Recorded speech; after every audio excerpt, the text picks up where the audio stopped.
Hello friends, I am Krishna. Again, I brought for you GST practical point of view, complete accounting. जो GST में total हम इसकी जितनी accounting है वो पूरी करेंगे, एक्सेल पे करेंगे, टैली पे करेंगे और इसकी बेसिक और इसके रूल्स, इसके लिमिटेशन है, एक्ट है, इसके जितने भी हमारे रूल्स हैं उसकी भी जानकारी हम साथ में लेंगे। तो फ्रेंड्स, जीएसटी एक्चुअली है क्या, जीएसटी कब इम्प्लीमेंट हुआ, इससे रिलेटेड कुछ बेसिक पॉइंट ऑफ व्यू जो थ्योरी हमें जाननी बहुत ज़रूरी है वो भी हम इसमें कवर करेंगे। फ्रेंड्स, जीएसटी से हमें अकाउंटिंग में इन्वॉल्वेशंस किस टाइप में होता है। देखिए, जीएसटी बिना तो अकाउंटिंग पॉसिबल नहीं है। इंडिया के अंदर जीएसटी एक इनडायरेक्ट टैक्स है और इसे हमें हर एक अकाउंटेंट को आइडिया होनी चाहिए कि जीएसटी अकाउंटिंग कैसे की जाती है, जीएसटी की टैक्सेशन अकाउंटिंग कैसे की जाती है। और as a accountant GST return filing ideas at least एक अकाउंटेंट को होना चाहिए। ठीक है, कि रिटर्न फाइल कैसे करनी है। अगर उसे रिटर्न फाइल करने की आइडिया नहीं है उसके पास, तो वो क्या कर सकते हैं, कम से कम कि अपनी जीएसटी की रिटर्न को जीएसटी की कंप्यूटेशन कैलकुलेशन करके अपने सीए को रिपोर्ट सबमिट कर सकते हैं, जिससे उनके सीए आगे की प्रोसेस रिटर्न फाइलिंग कर सके। As a accountant GST calculations and reporting to CA ये बहुत ज़्यादा ज़रूरी है। उस बंदे को सब आनी चाहिए, रिपोर्टिंग करनी आनी चाहिए, अपने बॉस को बतानी आनी चाहिए GSTR 1 में किया है, GSTR 2 में किया है, GSTR 3B में क्या है। और यही टैली में भी दिया हुआ है, पर जीएसटी की जो पोर्टल्स है उस पर भी जीएसटीआर के बारे में यही डिस्क्रिप्शन दिया रहता है, जिससे उनको मैच करना होता है। जैसे कह सकते हैं कि जीएसटीआर की रिकन्सिलेशन करना हुआ, GSTR 3B से GSTR 2 के साथ में रिकन्सिलेशन होता है, वो सब करना एक अकाउंटेंट को आना चाहिए। अगर ये सब आता है तो वो समझिए आप एडवांस लेवल की अकाउंटेंसी आप उस पर मेंटेन कर रहे हैं आप अपने ऑफिस के अंदर, और इसमें अच्छा ग्रोथ होता है। तो फ्रेंड्स, मैं यहाँ पे जीएसटी का जो मॉड्यूल है वो स्टार्ट कर रहा हूँ अपने इस चैनल में, और मैं इसमें प्रैक्टिकल पॉइंट ऑफ व्यू की बात करूँगा, और इसमें आगे प्रैक्टिकल के क्वेश्चंस और प्रैक्टिकल ही टैली में करेंगे, एक्सेल में करेंगे। उससे पहले एक जीएसटी का ओवरव्यू हम ले लेते हैं, जिससे हमें आइडिया लग जाए कि जीएसटी काम कैसे करता है, जीएसटी के कुछ रूल्स, जीएसटी की कुछ जानकारी हमें होनी चाहिए। ठीक, सबसे पहले आप थोड़ा सा इंट्रोडक्शन जीएसटी का ले लेते हैं, जो ज़्यादा ज़रूरी है। और कोई स्टूडेंट्स हैं 11th में हैं या 12th के स्टूडेंट्स हैं, उन्हें भी ये काम की चीज़ है, तो वो अपने स्टडी में इसे इन्वॉल्व कर सकते हैं। Introduction of the GST system in India was implemented on July 1st 2017।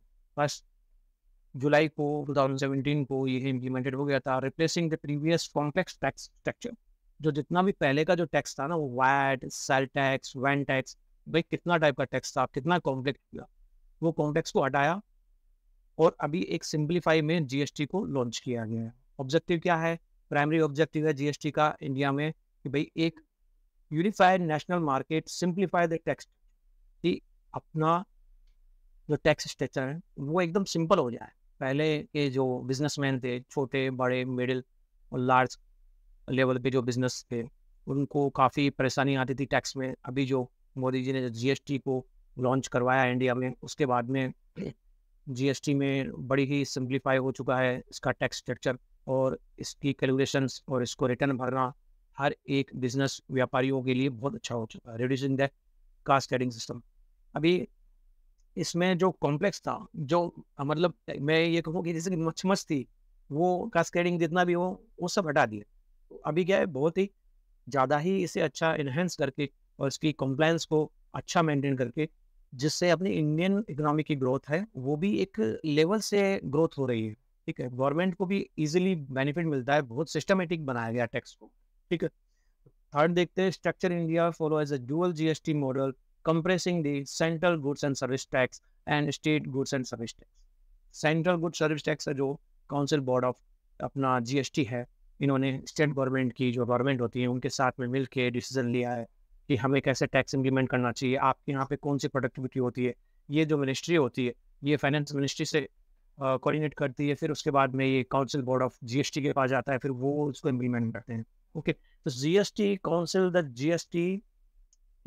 the GST Council, consisting of representatives from the central and state governments, make a decision regarding GST rates, exemption and other policy matters. अभी states central आपस में decide करती है कि कौन से products पे अपने को एग्जम्पशन देना है, कौन सी एग्जाम है, नील रेटेड है रखनी चाहिए।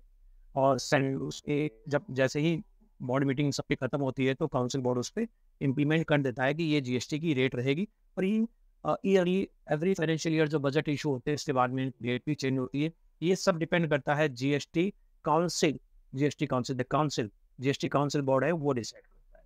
थ्रेश और लिमिट है, जैसे कि मैं बात करूँ बिजनेस की, अभी ये सब डिसाइड होता है कि भाई बिजनेस में व्यापारियों को कितनी थ्रेश और लिमिट मिलनी चाहिए, कितने तक उनकी छूट मिलनी चाहिए। अभी जो चल रहा है वो 40 लैक्स का है, और 20 लैक्स का कुछ स्पेशल कैटेगरी स्टेट्स हैं उसमें 20 लैक्स है और बाकियों में 40 लैक्स है।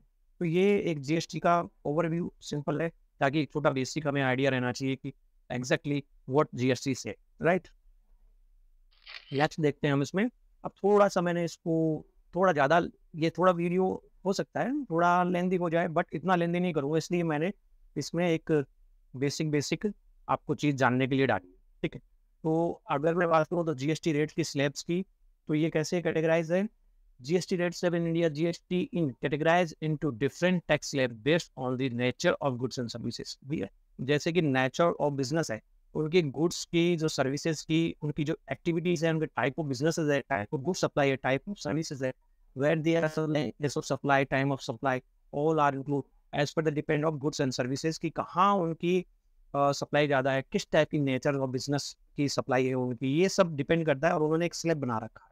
अब उस स्लैब में कितनी टाइप की टैक्सेस फॉलो करती हैं, ऑलमोस्ट 5 टाइप की। एक तो नील रेटेड सप्लाईज है, ओके, और उसके बाद में 5% है, 12% है, 18% है और 28% है। तो देखिए 5% पे इसेंशियल गुड्स हैं such as food, grain, medicine and books. अगर मैं इसकी और ज़्यादा ही बात करूँ तो जैसे कि फैब्रिक हो गया, अभी कार मैट्स होते हैं अपने कार के अंदर जो मैट्स दिखती है, मैटरिंग है, ये जो आपकी फ्लोर मैटरिंग है उसकी कवर है, कुछ स्पाइसेस हैं, इंडियन स्वीट्स है। भैया मिल्क ले लो, कोई प्रॉब्लम नहीं है, मिल्क के ऊपर आपको जीएसटी नहीं लग रहा, ठीक है, लेकिन मिल्क से बनी मिठाई ले लो जीएसटी लग जाएगा। तो भैया क्यों आप घर में ही बना ली जाए। तो ये आप समझ सकते हैं कुछ इस टाइप के टैक्स होते हैं, जैसे 5% के अंदर मैंने जो बताया है। आप बाकी इनकी लिस्ट है, आप गूगल पे सर्च कीजिए, वहाँ पे total slab rates given there, so you can find the rates. और आप, हाँ, एक बेस्ट है कि आप एचएसएन कोड को जरूर समझिएगा। एचएसएन कोड से ही गुड्स को आइडेंटिफाई किया जा सकता है। हर एक गुड्स का एचएसएन कोड दिया रहता है। एचएसएन कोड से ही आप अपने गुड्स को फाइंड आउट कीजिए कि इस पे कितना टैक्स रेट चल रहा है, ठीक है। वो एचएसएन कोड पूरे पैन इंडिया में एक सिंगल ही कोड रहेगा। अभी एग्जांपल, अगर कंप्यूटर का कोई एचएसएन कोड है तो कंप्यूटर का सिंगल ही कोड रहेगा। ऐसा नहीं कि कोलकाता में डिफरेंट, दिल्ली और मुंबई में डिफरेंट चल रहा है, वो सेम है, ऑलराइट। अभी स्टैंडर्ड रेट्स की बात करता हूँ, जिसमें 12 and 18% standard rate applicable to the most goods and services. Mostly देखिए स्टैंडर्ड चलता है, आप जितने भी बिजनेस से डीलिंग हो रही है ऑलमोस्ट 12 to 18% के अंदर ज़्यादा डील होती है। तो इसमें क्या क्या कवर करता है, 18 और 12% में लिंक्स बताता हूँ। जैसे कि सॉप हो गया, साबुन होती है अपनी, पास्ता हो गया, ठीक है, अभी कॉर्नफ्लेक्स हो गए। अभी सूप पीना है तो भैया जाके रेस्टोरेंट में सर्विस होती है ना, उस पे सर्विसेज पे अलग है, ठीक है, फूड पे अलग रहेगा, ठीक, फूड पे सर्विसेज की, जैसे फूड अगर मानिए आप फूड ले रहे हैं तो अपने और सर्विस ली, सर्विस टैक्स लग जाएगा आपको रेस्टोरेंट्स के अंदर, ठीक है। अभी प्रिंटर हो गया, कंप्यूटर हो गया, टॉयलेटरी आइटम्स हो गए, टॉयलेटरी मटेरियल्स हो गया, अभी आइसक्रीम खानी है तो टैक्स भरना पड़ेगा। ये सब पे स्टैंडर्ड रेट आ जाता है। अभी 12% में भी कुछ कवर हो जाते हैं, जैसे कि आपने भी कोकोनट वाटर पीना है, रोड पे खड़े होकर, क्या टैक्स देना पड़ता है? नहीं, वहाँ कोई टैक्स नहीं लगता है। तो आपको कैसा है कि जैसे ही आपने किसी भी बढ़िया शॉप से जो जीएसटी भर रहा है कंपोजिशन स्कीम में, मिक्स कंपोजिशन स्कीम में, जो स्कीम उसने ले रखी है, ऑलराइट। तो अभी कैसा है कि आपको वहाँ से कोकोनट वाटर लेना, पैक कोकोनट वाटर लेना, तो भैया टैक्स लग जाएगा। अभी आपको बारिश में भीगने से बचना है, अम्ब्रेला खरीदना है, टैक्स लगेगा, ठीक है। फ्रूट जूस है, पैक फ्रूट जूस होते हैं, उस पर भी टैक्स लगेगा, ठीक है। अभी आप नॉर्मल एक आम लीजिए, ये जो केरी बोलते हैं इसको, मैंगो, रॉ मैंगो, राइट। आपने रॉ मैंगो लिया, घर पे अचार बनाइए, क्या टैक्स लगेगा? लेकिन आप वही अचार अभी खरीदने जाएंगे ना, तो किसी भी रेपुटेड जहाँ पे रजिस्टर्ड रहेगा तो उनसे आप खरीदिए, तो वो सब पे आपको टैक्स देना पड़ेगा। पिकल्स पे टैक्स देना पड़ेगा। मुरब्बा होता है, आंवला ले लीजिए, आंवले का मुरब्बा बना के लिए बाजार से, तो टैक्स देना पड़ेगा, ठीक है। अभी घर पे चटनी बना लीजिए ना, बाहर की पैक चटनी क्यों लेके आते हैं? अगर बाहर की पैक चटनी चाहिए आपको किसी टाइप की, जैसे कि आप अपने बड़े मॉल से लेते हैं, डीमार्ट जैसे, तो टैक्स भरना पड़ेगा, वहाँ पे टैक्स रहेगा। उसमें जेम्स ले लीजिए, जेली ले लीजिए, ठीक है, अल्मोंड ले लीजिए, ड्राई फ्रूट है, अल्मोंड आ गया, टैक्स भरना पड़ेगा, ठीक है। मोबाइल्स हो गए, घी आ गया, इन पर टैक्स भरना पड़ेगा। नील रेटेड सप्लाई है, जैसे कि हमारे, मैं कह सकता हूँ बेसन हो गया, अनब्रांडेड आटा हो गया, कोई टैक्स नहीं है। जरा सा उसको ब्रांड करके भेजिए, टैक्स की कैटेगरी में आ जाएगा, ठीक है। और उसके बाद में प्रसाद, ये प्रसाद वगैरह होते हैं, ठीक है। अभी फूल झाड़ू खरीदनी है, वही कोई टैक्स नहीं लगेगा उसके ऊपर, ये नील रेटेड है। फ्रेश वेजिटेबल ले लीजिए, कोई दिक्कत की नहीं, लेकिन वेजिटेबल से बनी हुई कोई स्वीट्स ले लीजिए, टैक्स की कैटेगरी में आ जाएगा, ठीक है। गुड़ ले लीजिए, नहीं है, टैक्स नहीं है इसके ऊपर, ठीक है। अभी अनपैक्ड पनीर, अभी अनपैक्ड पनीर क्या होता है, जैसे पनीर की ये अमूल का पनीर है, अभी जीएसटी लग के आएगा, ठीक है। क्योंकि देखिए मिल्क मेड प्रोडक्ट्स है, मिल्क जीएसटी के अंदर में नहीं है, नील रेटेड है, बट मिल्क से रिलेटेड, मिल्क से बने हुए प्रोडक्ट है, वो भी सारे के सारे आपके जीएसटी की कैटेगरी में आ जाएंगे। एग्स ले लीजिए, लेकिन एग्स में जीएसटी नहीं है, एग्स से बने हुए प्रोडक्ट लेंगे आप जा करके तो फिर वो जीएसटी की कैटेगरी में आ जाएगा। मिल्क बताया मैंने, लस्सी पी लीजिए, कोई दिक्कत की बात नहीं है, लेकिन अगर कोई लस्सी से ऐसा आइटम बनेगा तो उसका भी जीएसटी की कैटेगरी में आ जाएगा। तो आप समझ चुके होंगे कि आप ये 12 to 18% स्टैंडर्ड रेट है applicable to most goods and services पे 12 to 18%। दोस्तों ये चीज को समझिएगा, 28%, ये देखिए 28 high rate the luxury item and demerits goods. Luxury item, भाई कार लेनी है, मोटरसाइकिल लेनी है, ये सारे आपके इस टाइप के जितने भी लग्जरी आइटम है ना, उस पर आपके ये इतनी हेवी टैक्स है। अभी तंबाकू हुआ, ठीक है, सिगरेट हुआ, ये इन पे हाई रेट है, हाई टैक्स रेट है, ठीक है। डीमेरिट्स गुड्स क्या क्या है, देखिए डीमेरिट्स गुड्स के बारे में जो एक्सप्लेनेशन दिखती है, कहते हैं कि पाप गुड्स बोल सकते हैं, पाप कर। तो ये इस टाइप के, जैसे कि आप इनको जो गुड्स है जिनको मार्केट में जल्दी ज़्यादा उतारा ना जाए, जिनसे सोसाइटीज़ में प्रॉब्लम आ सकती है, जिनसे कि हमारा कल्चर बिगड़ सकता है, जिनसे अब मैं कह सकता हूँ जैसे कि एडिक्शन वाली चीज़ें होती हैं, ठीक है, जैसे कि तंबाकू, तंबाकू चबाना, सिगरेट है, इन पे ये high rated tax demerit goods है, ठीक है, जिनको फिर भी लॉन्च किया जा रहा है और बट लीगली बिक भी रहे हैं, बट उन पे हाई रेट ऑफ टैक्स रहेगा जीएसटी का 28%। तो बेसिकली आप समझ चुके हैं, नील रेटेड हो गया 5, 12, 18, 18, 12 और 18 आपका स्टैंडर्ड रेट्स में आ गया है। एसेंशियल गुड्स में सच गुड्स, ग्रेन्स, मेडिसिन, ये सब आपके एक्सेट्रा बुक्स वगैरह, ये स्टेशनरी आइटम, ये सारे 5% में आ गए। ओके, अभी आगे देख लेते हैं 2-4 point. GST calculation to GST, the GST rate apply to the taxable value of the goods and services. देखिए आपने इनवॉइस बना लिया, मटेरियल खरीद लिया, उस पर उसने जो चार्जेस है उन्होंने लगाने लगा दिए, ठीक है, कि ये भाई मेरा फाइनल गुड्स है, आपको बेच रहा हूँ फॉर एन एग्जाम्पल 1000 का, तो 1000 आपको उसको देना ही देना है, लेकिन वो गुड्स टैक्सेबल है तो फिर 1000 के ऊपर आपको टैक्स पे करना होगा। एग्जाम्पल नीचे दिया हो, the taxable value of the product ₹1000 and GST rate 18%, GST amount would B 180। Simply 18% का जीएसटी है, ये सीधी सी बात, स्टैंडर्ड रेट एप्लीकेबल में से किसी प्रोडक्ट को हमने खरीदा हो, ये प्रोडक्ट्स पे हम 18% दे रहे हैं, तो 180 इसका जीएसटी लग गया है। तो फाइनल प्राइस क्या हो गया, that would be taxable invoice, that would be taxable invoice 1180, 1180 रुपए का टैक्सेबल इनवॉइस जनरेट हो गया है। लास्ट लाइन देख लेते हैं, CGST, it is the component of GST that is levied by the central government of intra-state supply of goods and services। देखिए CGST central government की टैक्स की एक कंप्लायंस, इसकी सेंट्रल गवर्नमेंट, तो ये सेंट्रल गवर्नमेंट की है। अब इंट्रा स्टेट का मतलब इसमें दिया है कि आपने with in state, okay, with in state, एक ही राज्य में जो बिजनेसमैन है वहीं खरीद रहा है, वहीं परचेज कर रहा है, तो भी उसे सेंट्रल टैक्स पे करना पड़े, ठीक है। 50% पे करना पड़ता है, जो मैं आगे बताऊंगा। 50% मतलब 50 खुद रखेगा, 50 सेंट्रल गवर्नमेंट को डिपॉजिट करेगा, तो ठीक है। ये एक कंपोनेंट है जीएसटी, सीजीएसटी जो इंट्रा स्टेट सप्लाई है वो एक जीएसटी का कंपोनेंट है, ठीक है। नेक्स्ट लेते हैं SGST, it is the component of the GST levied by the state governments and intra state supply of goods and services.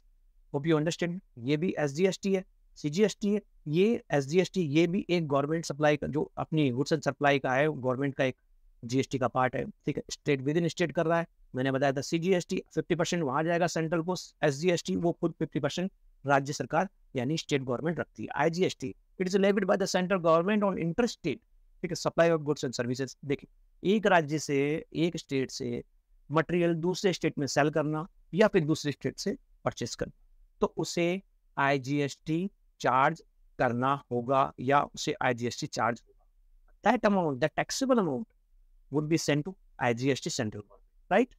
तो इसके बाद में क्या होता है, अच्छा, सीजीएसटी और SGST both the component of IGST as well, CGST SGST both the component of IGST as well, you have to remember that thing. हम प्रैक्टिकल करेंगे जब इस चीज़ों को अच्छे से जानेंगे, थोड़ी सी बेसिक थ्योरी को आपको समझना है।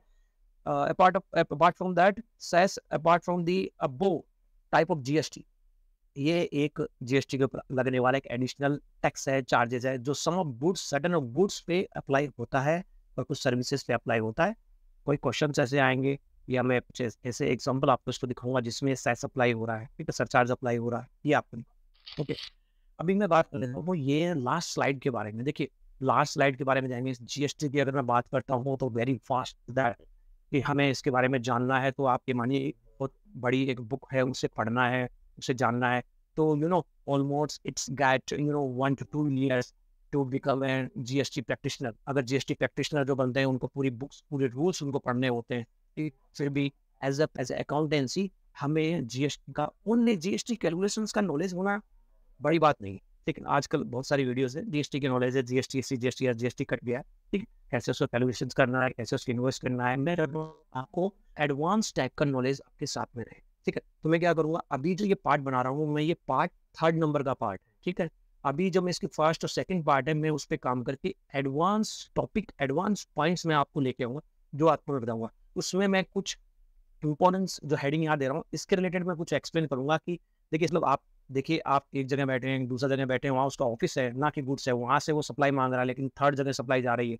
आप समझ सकते हैं कि दिल्ली में सेलर है, हैदराबाद में आपका बायर है, और उसको सप्लाई चाहिए हरियाणा में, तो वो कैसे सप्लाई होती है। तो जीएसटी में टाइप्स ऑफ सप्लाई है, उसके ऊपर रूल्स है, ठीक है, उन्हीं के ऊपर शेड्यूल्स बने हुए हैं। उन शेड्यूल्स क्या कहते हैं कि आप वहाँ सप्लाई लेते हैं तो आपकी कौन सी कंसिडर होगी, जीएसटी, आईजीएसटी, सीजीएसटी, एसजीएसटी, कौन से जीएसटी कैटेगरी में वो फॉल करता है, ठीक है। Place of supply goods and services, यही कि आपने अलग प्लेस लिया है। आप मानिए आप है ही नहीं, आप किसी प्लेस पे, फिर भी आप एक बिजनेस कर रहे हैं, ई कॉमर्स बिजनेस कर रहे हैं, अंडर रजिस्ट्रेशन जीएसटी बिजनेस कर रहे हैं, तो आपने अपनी प्लेस ऑफ सप्लाई कहीं और दे रखी है, आपको मटेरियल कहीं और भेजना है, आपने मटेरियल जहाँ भेजा है वहाँ मटेरियल पहुँचा नहीं है, अभी उस स्टेट में इंटर नहीं हुआ है, तो जीएसटी एप्लीकेबल होगा क्या, जब तक वो मटेरियल आपने परचेज कर लिया, पेमेंट कर दिया, बट मटेरियल अभी भी सेलर के किसी गोडाउन में रखा हुआ है, या फिर आपके ऐसे गोडाउन में रखा हुआ है जहाँ पे वो अलग स्टेट पड़ता हो, तो वहाँ पे प्लेस ऑफ सप्लाई क्या मानी जाएगी। ये डिफरेंट रूल्स हैं प्लेस ऑफ सप्लाई के, इसके बारे में मैं मैन कुछ बातें हैं जो आपको जानना जरूरी होगी, जिससे आपका नॉलेज इनहेंस होगा और आप अपने प्रैक्टिकल जॉब में आगे बढ़ पाएंगे। सेक्शन 16 आईटीसी को कैसे आपको कैलकुलेशंस करना है, सेक्शन 16 आईटीसी क्या कहता है, उसके एडवांस पॉइंट्स हैं, वो मैं निकाल के आपको बताने की पूरी कोशिश करूंगा। बेसिक डीप तो जाऊंगा नहीं, जाऊंगा तो आपका एक पूरा जीएसटी का वो बन जाता है, जिसको आप भी बोर हो जाएंगे। आपको एडवांस लेवल में कुछ इतना आइडिया रहेगा, तो नेक्स्ट जो स्लाइड बनेगी उस स्लाइड के अंदर ये आपको डालूंगा, जो पार्ट 1 और 2 में रहेगा। ये पार्ट 3 है जो मैं डायरेक्ट शुरू कर रहा हूँ as a practical point of view में। ओके, बुक आईटीसी बुक करना है, ठीक है। आरसीएम का कैलकुलेशन कैसे करना है, ठीक है। जीटीए में आरसीएम का कैलकुलेशन कैसे होता है, अनरजिस्टर्ड डीलर के साथ में आरसीएम का कैलकुलेशन कैसे होता है, इंटर स्टेट यानी एक स्टेट को, देखिए intra with in state, keep remember, okay, with in state, एक राज्य के अंदर कोई भी ट्रांजेक्शन सेल परचेज कर रहे हैं तो वो हो गया आपका इंट्रा स्टेट, ठीक है। एक राज्य से दूसरे राज्य, एक स्टेट से दूसरे स्टेट में हम सेल कर रहे हैं, परचेज कर रहे हैं, तो वो हो गया इंटर स्टेट। तो आरसीएम कैलकुलेशन, इंटर स्टेट में अनरजिस्टर्ड पार्टी है, वहां से परचेज कर रहे हैं, इंटर स्टेट में रजिस्टर्ड पार्टी है, वहां पे आप सेल कर रहे हैं, और वो रिस्पॉन्सिबल होता है वो आपका, बिकॉज दे आर रेसिपिएंट, तो they are responsible to submit the tax to the tax authority department. तो आरसीएम की कैलकुलेशन कैसे होती है, और सेक्शन ऐड क्या कहता है, सेक्शन 31 है जीएसटी का, इसके बारे में टाइम ऑफ सप्लाई है, जैसे प्लेस ऑफ सप्लाई है तो उसके ड्यूरिंग द टाइम कहाँ किस पे कंज्यूम हुआ है, आपको कैसे उसकी सप्लाई को मेंटेन करना है ताकि वो एक सही टाइम पे सही मैनर में वो जीएसटी के कैलकुलेशंस में आ सके। वो टाइप ऑफ सप्लाई में हम चेक करेंगे। कंपोजिशन स्कीम है, कंपोजिशन स्कीम जैसे कि मानिए एक डीलर है या एक बहुत बड़ा शॉपकीपर है जो उसकी टर्नओवर अबव 40 lakhs है, तो वो जीएसटी में रजिस्ट्रेशन है, बहुत डिफरेंट टाइप के प्रोडक्ट्स है, बट उसने ले लिया कि मेरे को एक मिक्स कंपोजिशन स्कीम में टैक्स भरना है 5%, 1.5, 2%, ऐसे उसने ले लिया एक स्कीम, और उस स्कीम के अकॉर्डिंग में वो अपनी जीएसटी को सबमिट करता है।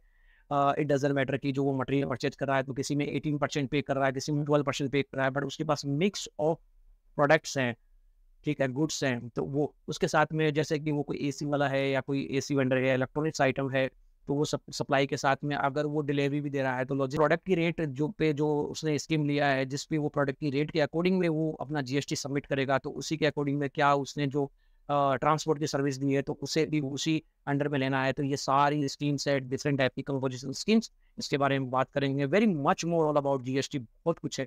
तो हम इसके बारे में एक अराउंड आपका 40 मिनट्स का एक वीडियो बनेगा, जो मैं फर्स्ट पार्ट, सेकंड पार्ट वो जीएसटी की ये सब आइडियाज उसमें दे दूंगा। अब हम जीएसटी की कैलकुलेशंस के बारे में आगे बढ़ते हैं।